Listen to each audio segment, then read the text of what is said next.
Hello again, Dave Graybill, fishamagician.com, and today I'm on Banks Lake, and I've got some special guests. I've got Nic Alexander here. He's with Real Recreation, and Austin Moser, our good friend.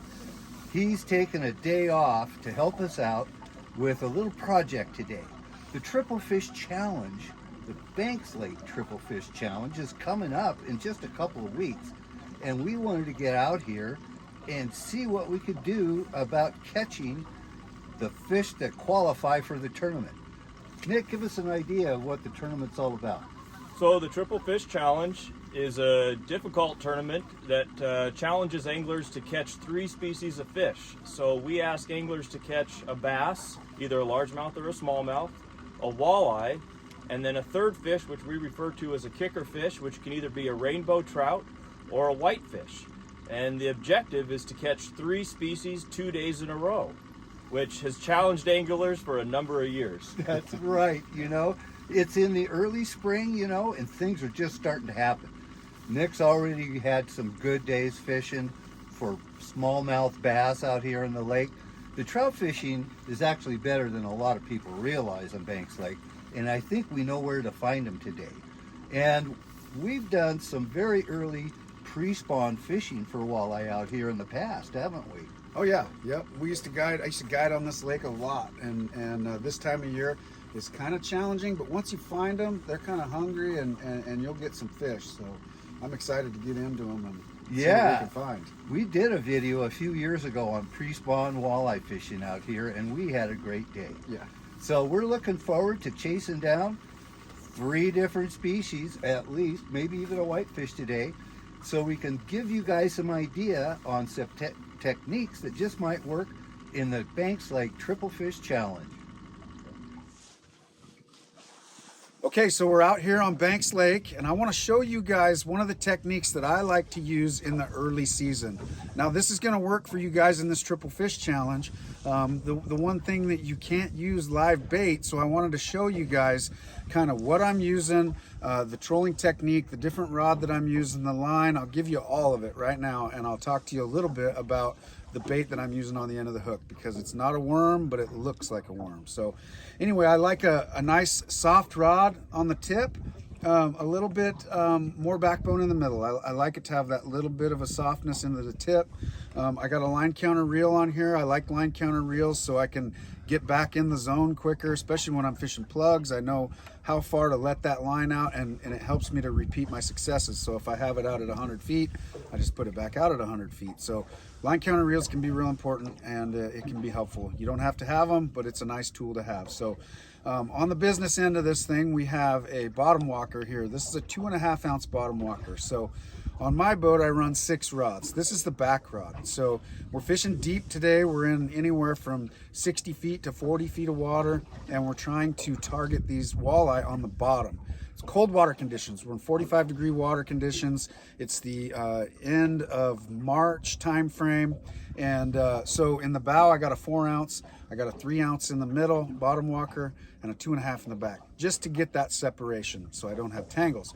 Now, most of you guys are not gonna fish 6 rods, you're gonna fish 4, but you get the point. We are going to have a heavier bait or a heavier lead in the front, a little bit lighter in the back. That way they separate a little bit. We get some separation and we don't have tangles. So, so that's a bottom walker there. This is a rod. I'm gonna show you guys what the lure is. So there's lots of different worm harnesses you can use. We have about 3 different things out there right now, or 4 different things, trying to figure out what they want. So this here is a super death rig, and I just have a couple beads on it. Sometimes simple can get you more fish. Other times they really want like some kind of flash, some kind of glow, some kind of UV, something to attract their eye. But other times just a little bead in the front, something very subtle, dragging really close to the bottom, super slow speeds when the water's this cold, can get you fish. We're trolling about 0.9 right now. Anywhere from 1.2 to 0.8 is kind of my speeds, and I have trolled slower and I've trolled faster, but that's pretty standard, and I'm trying to figure out what these fish want. Once we figure it out, then we might change all our lures to that presentation. to put more fish in the boat. So I'm going to show you guys how we put these. This is a gulp worm, and it's not a live bait, so you can use it in the triple fish challenge. I'll show you that here right now. Okay, so here is the Super Death hook, and I'm going to show you guys how you put a worm on it or one of these imitation worms. This is a gulp product, and this Super Death hook has a small little hook on the top of it to hold that worm up. That's kind of a nice one. I don't remember the brand name of it, but there's a lot of different ones on the market, and this is a pretty good one here. So what we end up doing is we string this worm on here, this imitation worm, and we try to run it up the hook. I really try to stay in the middle. I don't really want that hook hanging out anywhere on the outside of it because I'm trying to bury it in there. So if it goes out of it, you got to be kind of careful with live worms, but these ones are a lot more durable. If you can get bigger worms, it'll help you. So I'll string it through there. I don't like to leave a huge tail on it certain times of the year, but other times of the year they really want that big long tail, and you'll catch those big walleye doing that. But right now we have a lot of perch in the system, and they'll just tear those tails off as soon as they get down there. So I try to do it kind of short. I leave a little tag end on my knot for a regular worm, and what that does is it helps hold that worm up. This one has a hook on it, and that helps, but with a regular one, that little tag end of line will hold the worm up when you pull him up past that tag end. So that's kind of how I like to run it. You got to have that little bit of a bend in it and a little bit of a tail to make that thing rotate. That's what you're looking for when you put it in the water. You want that thing spinning like that in the water. That's what makes them bite. That's how we do it. How about that? We got a fish. We don't know what it is, but this is a triple fish challenge, so we're hoping it's one of three or four. Or four. On the gulp worm. I know it's, But it's a I know fish. It's a blade. I know it's Dave's green blade. He swapped out what I had on there. Nah, nah, nah, nah, nah. He does that to me, and then I figure something out. All right. And it's a walleye. It's a walleye. Very nice walleye. That will. All right, Nick, on the ball. Way to go, bud. So these walleye, when we're catching them deep like this, look at the color of them. They're super bleached out and white because they've been down in the water so far. Right. We're fishing 51 feet of water, so we were fishing 58 feet of water, and we moved up because we weren't finding fish. So I said, well, let's move up and see if we can find some fish, and we got to 50 feet, and there you go, we got a fish. So that's one way you guys can find fish, is by changing your water depths. If you're not finding them where you're at, kind of move around and look for fish, and worked out for Nick.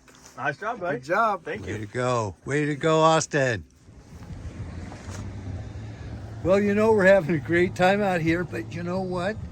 In the spring, these bass can really be finicky. You know, we're just in that area where the water temperatures are changing. And Nick, you know, when those conditions are like this, what do you recommend for people to try?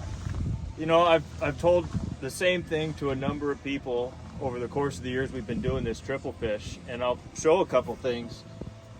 So the two things that I like to throw are a football head with some sort of plastic craw type creature device, right? I got a 3/4 ounce here, maybe a little heavy, but it was windy today. I wanted something a little heavier. Probably my go-to though for early season is a jerkbait. Now this is a deep diving jerkbait that I think works better on Banks and on Roosevelt. I throw them on a medium heavy rod, fast action.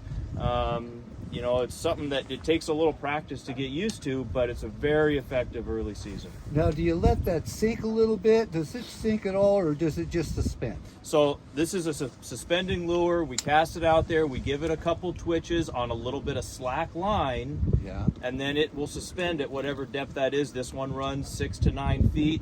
You let it pause. The longer you let it pause, you know, that fish will come up and look at it, give it a couple more twitches, and that fish will strike on the pause. And you'll know when you get them.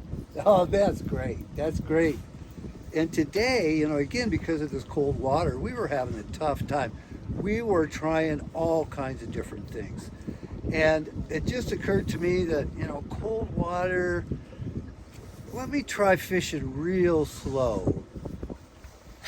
And look what happened.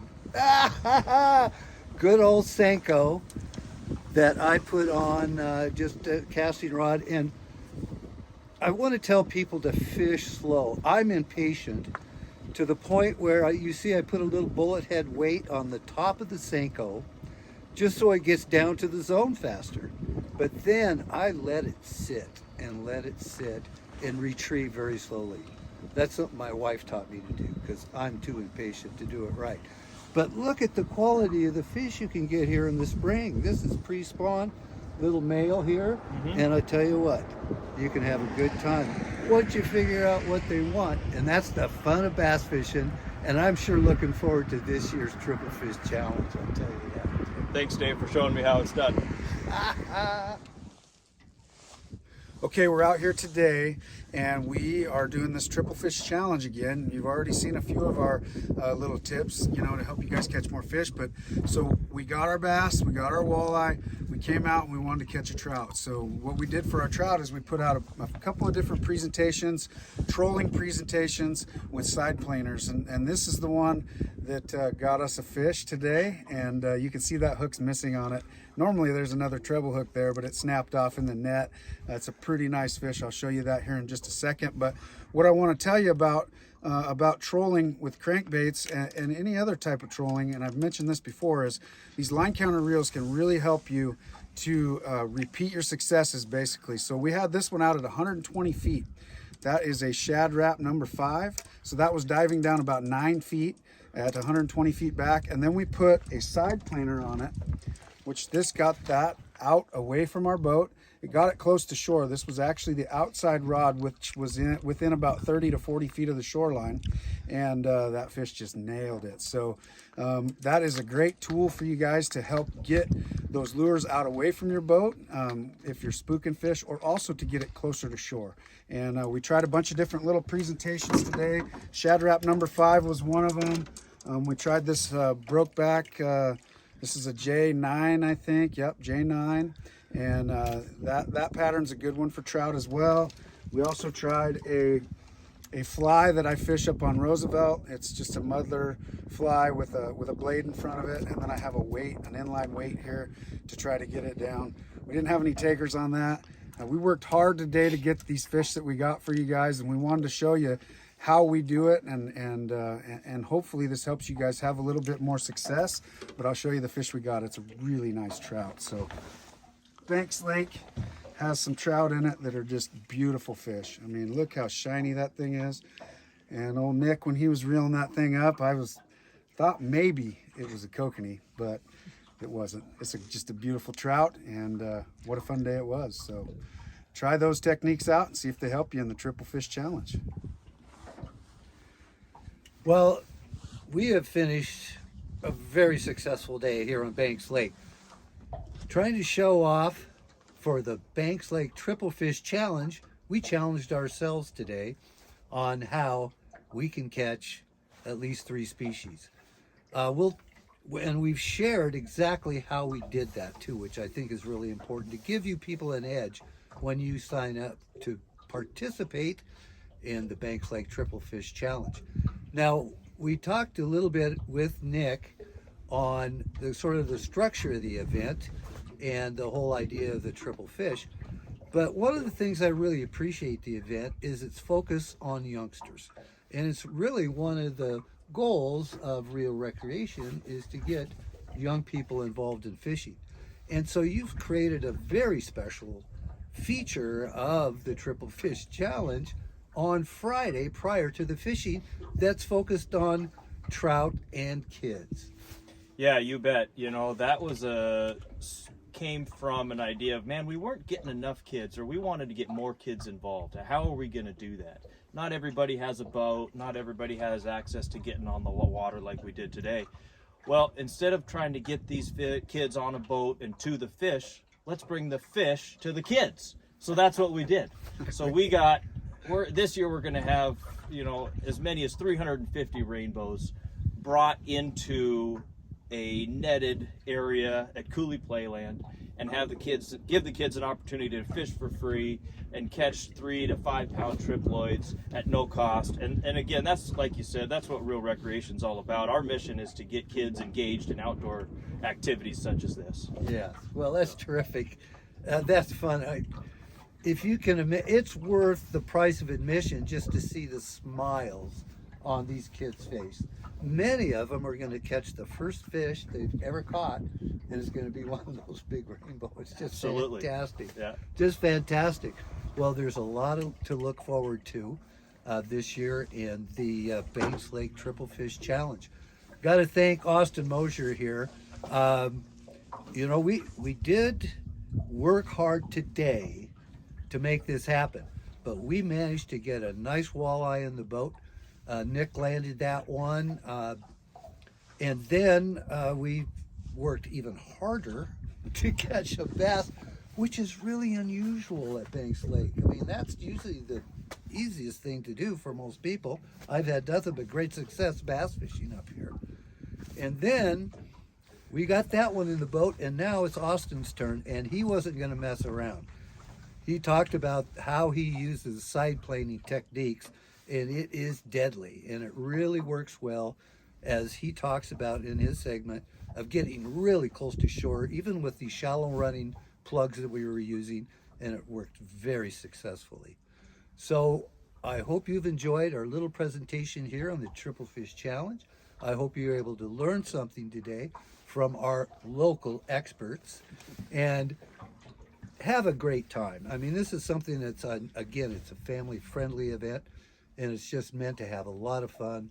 And I hope you and your family get a chance to enjoy the Banks Lake Triple Fish Challenge.